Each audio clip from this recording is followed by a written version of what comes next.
happy October 1st and happy Monday. Hey, Kerry. Good to see you. Yeah, good to see you. Our very first video.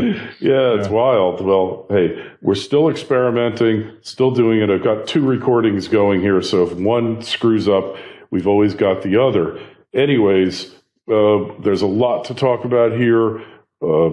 Precious metals pop back up on Friday. Who knows why? And now they're down today.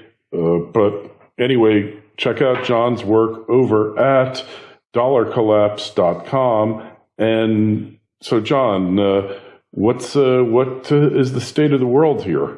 Crazier than ever, it seems like. Although, you're right. The Canada-U.S. thing is nice to have off the plate.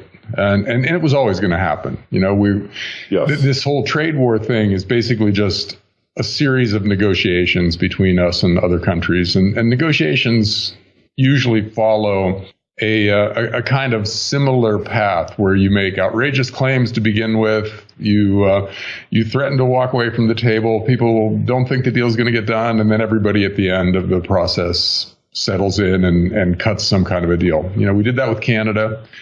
Did it with yesterday, Mexico. I guess, and we'll do it with China one of these days. So I don't think the whole trade war thing is the big issue that people think it is, just because nobody wants it to drag on for years. Everybody has a set of things they will compromise on when they're at whatever the deadline is. So that's going to happen. And we'll get an announcement in the next, hopefully, few weeks, but maybe a few months, where we cut some kind of a deal with China that works. Or at least is presented as something that works. And the financial markets will like that too. That doesn't fix anything though. See, it's really a sideshow. Yeah. All this trade war stuff, because the amount of debt that we're taking on is continuing to soar. And that's the real story, that we're all going broke at an accelerating rate. So it doesn't really matter what our terms of trade happen to be 5 years from now, if we're all out of money or our money becomes worthless. Hey, it's that old story. How did you go broke? And then you were the one that always quoted F. Scott Fitzgerald. Slowly, then very quickly, right? That is how that works. You can drift along borrowing lots of money, and everything seems fine because nothing is really changing except that your debt levels are going up. But then at some point, that debt causes a crisis that leads everyone to actually start paying attention to the numbers, and then everything changes. Your creditors start taking away your stuff, basically, and that's the end of the game for you. Yeah. In fact, Bloomberg this morning just ran an article with the headline, I'm paraphrasing here, that the new Washington consensus is the deficits don't matter. Because everybody's been getting away with running huge deficits for such a long time. Yeah. I think people forget that the original Reagan deficits, he's the first one who came up with this as a weapon. Right. And the idea was that if you cut taxes and the government runs a big deficit, that will force the Democrats to cut spending. In other words, they were talking about starving the beast back then. Right. And that was actually a tool for lowering government spending and shrinking the size of government. Mm-hmm. But what happened was nobody cared if we ran big deficits. The Democrats don't care because they believe in financial alchemy. Yeah. They're Keynesians. They think that deficits are wonderful and everyone should have one, right? Mm-hmm. Like a dog. Yeah. Yeah, so we've been running big deficits for most of the subsequent 30 years since Reagan, and there's no political price to pay for doing that. So these guys have gotten the message that they can spend as much money as they want to. They don't have to worry about borrowing money because everybody wants dollars. They'll all lend us money, and because of that, our deficits now are on track to just accelerate from here. We're already going to run a $1 trillion deficit this year or next. Yeah. In the last year or the 10th year of a recovery. This is normally when countries have so much tax revenue coming in because everybody's working and asset prices are way up and everybody's generating capital gains that they either see their deficits shrink or they actually go into surplus. And we are running near record deficits right now. And that's a big change in global financial psychology. And it's one that is pretty consistent with human nature. We don't like to control ourselves, and we'll try to control ourselves for a while, but find out that the price for not controlling ourselves, at least initially, isn't that high. And so then we just let it all hang out. When people do that with their weight, people do it with their personal finances, and countries do it with national finances. So we're in that part of the process right now where we think there's no cost to borrowing money. And we'll keep on doing that until the cost actually becomes apparent. There is a cost. Too much debt is disastrous for anybody at any level of any society. And what's happening with us is that we've got interest rates going up. Mm-hmm. At the same time, we've decided we can borrow as much as we want to, which means that our interest costs are going to explode at some point in the not too distant future, which will totally blow out the budgets of governments and corporations and individuals. We're looking at 5% mortgages here pretty soon. Yeah, we haven't seen them since the end of the financial collapse of 0809. After that, they just tended to stay under 5%, John, and that's the death knell for housing at some point, although there are a lot of cash buyers and investors out there in the real estate market, but still the mortgage market bounced back, and the mortgage market only exists because the Federal Reserve is buying mortgage-backed securities, although they're buying less than they were previously. Well, Fannie Mae and Freddie Mac are basically government organizations that also buy mortgages. Yeah. So at every level of the mortgage market, the government is intervening to make 30-year mortgages available when the free market would not make them available. So that's a longer story, but it's basically one of the problems that we have in the financial system. We're enabling people who shouldn't be borrowing to borrow. And in the housing market, a lot of people, just based on their finances, not their character and not what they deserve out of life, but just based on their finances, shouldn't be getting a 30-year mortgage because they don't have enough money for a down payment, or their income isn't high enough or steady enough to make it likely that they'll be able to cover 30 years of payments. And yet we make it possible for them to buy houses because we think homeownership is a good public policy goal. But in reality, saddling somebody with a loan that they can't pay back and that's going to ruin their life as they try to, scrape enough money to pay it back and shortchange every other aspect of their lives, that's not a good thing. We didn't do them a favor. And that's one part of the debt story. Student loans is another part, where we're lending people insane amounts of money to get college degrees that may or may not be valuable. And in a lot of cases, definitely are not valuable. Corporations, we cut interest rates to unnaturally low levels, which encourage corporations to borrow money and use that money to buy back their stock at record high prices.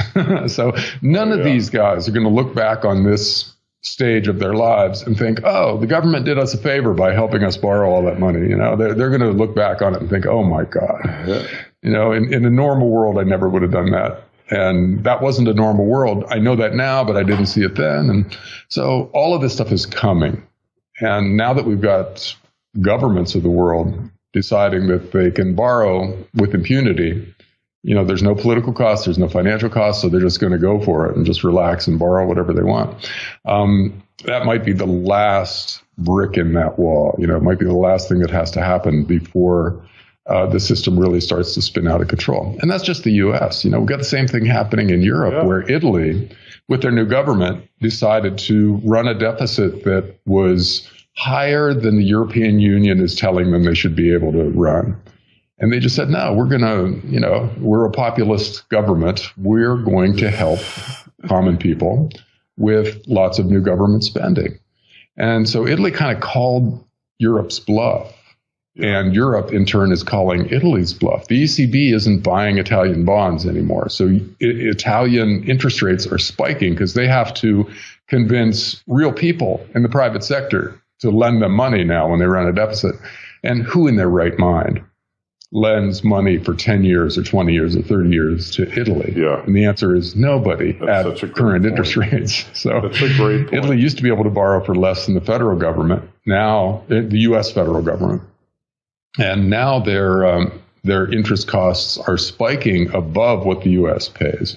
Yeah. Which means their budget is going to blow up. So a lot of this stuff has gone from being theoretical to actual cash flow issues.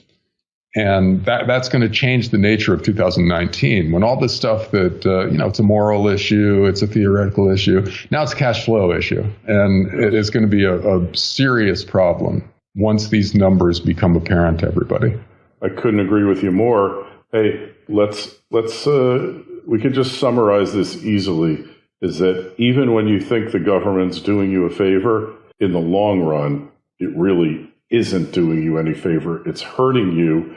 It's not helping you. And beware of governments bearing gifts, right? What's that old saying? I'm from the government and I'm here to help you. Yeah, right. That everybody knows is a fantasy.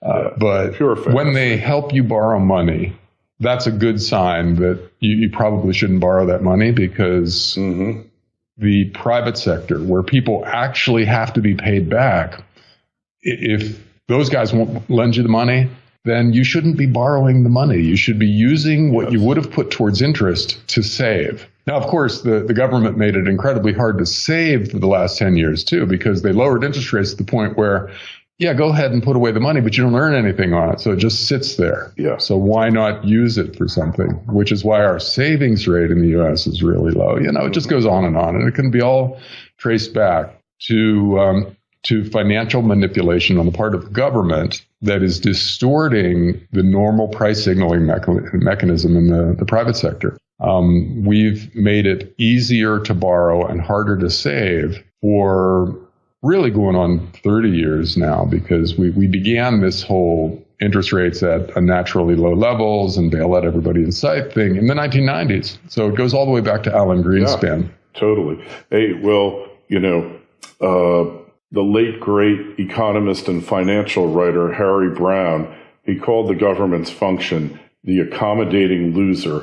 It's like, hey, you want to hold up your nation's currency and keep it up higher? Just go and intervene in foreign exchange, which happened a lot in the past, not as much anymore that we know of. And then the government just loses money by buying up their currency, artificially creating demand. Like if the Fed went in and bought dollars on the FX to raise the value of the dollar, they'd be losing money on all those trades. And guys like George Soros have really made a total freaking fortune taking advantage of government interventions in the market. Yeah. Well, the question now is, where are those guys with regard to the major currencies of the world?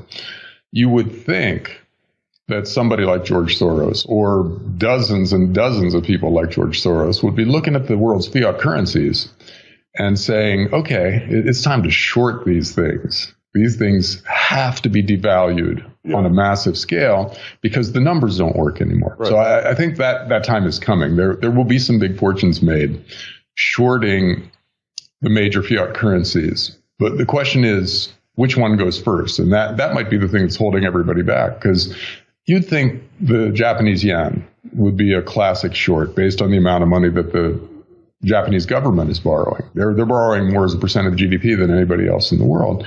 But the Japanese yen exists in a world of other crappy currencies. So if you're going to use one currency to short another currency, it's really tricky to figure out which one you want to be long and which one you want to be short, because they're all being mismanaged down to their intrinsic value of zero at some point.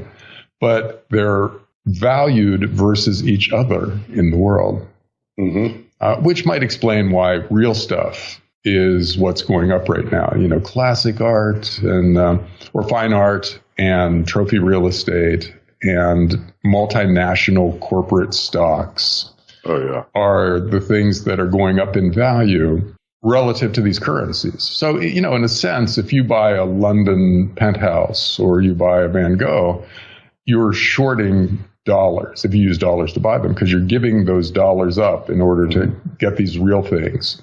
And you expect those real things to go up relative to the dollar going forward. So we're seeing that already. Right. But we aren't seeing it in the foreign exchange market. And I think the reason for that is we don't know who's going to go first. And it could be anybody, because it'll probably be because of some external shock. Yeah, which is kind I would of say the euro, though. Yeah, you think Europe? Well, I think the Italy thing is interesting, because that's the second biggest or the third biggest country in the Eurozone, and it's the biggest debtor in the Eurozone. And they're not playing the game anymore. They're not accepting the monetary regime that Germany has decreed. In other words, they're not accepting a strong currency because they can't function with a strong currency. So they're going to be really interesting to watch, because they seem to have decided that they're just going to borrow as much as they want to. And the ECB is, as I said, not buying their bonds anymore, so their interest rates are going up. So they could blow up very easily. Let their interest rates go up a little bit from here, and their interest costs will break their budget.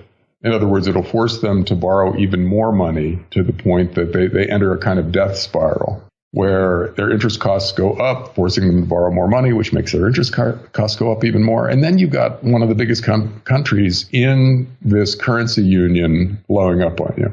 Yeah. And what does that do to the currency union? They either allow Italy to leave and go back to the lira, or they bail them out. And when they bail out the biggest debtor in the system, then everybody else is going to line up for that same deal. Spain's going to want that deal, and Portugal and Greece, and then the system starts to break down. So I think it's completely possible in the next few years that Europe goes through something like that, and then that currency, the euro, becomes the first sick major currency that really starts falling versus these other ones. Yeah, you could very well be right, Sean. I mean, it's been so mismanaged for decades, and it keeps getting worse. There's nothing getting better. So, yeah, you have these little minor blips up in GDP, but that isn't really the proper barometer of the health of the international monetary system, is it? Well, no, these headline numbers look good, but as with anything else, when you buy something, you look at the thing you bought, and then the price you had to pay, right? Mm-hmm. And you only know if you got a good deal if the price was low enough to make it a good deal.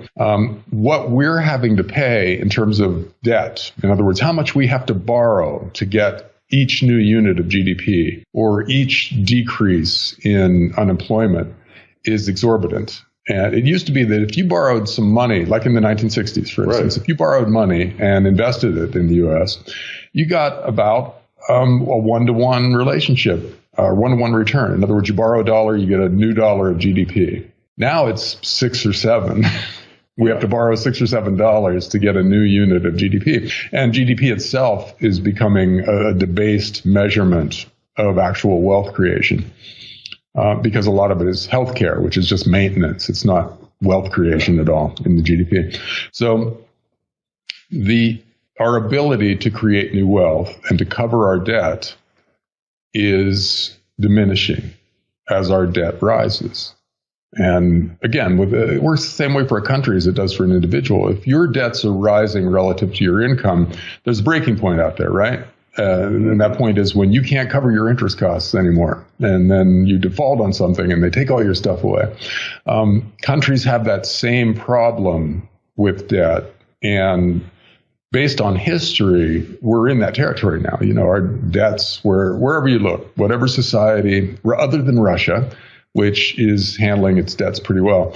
But everybody else, their debts are at record levels. Their ability to use new debt to create new wealth is diminishing. So we're in the territory within which defaults start happening and death spirals start to take place and the financial markets start to freak out. That doesn't mean it happens this year or next year, but it means we've created the conditions for it to happen. And if we continue along this path, which we are, nobody's changing course right now, eventually this blows up on us. We just don't know exactly when.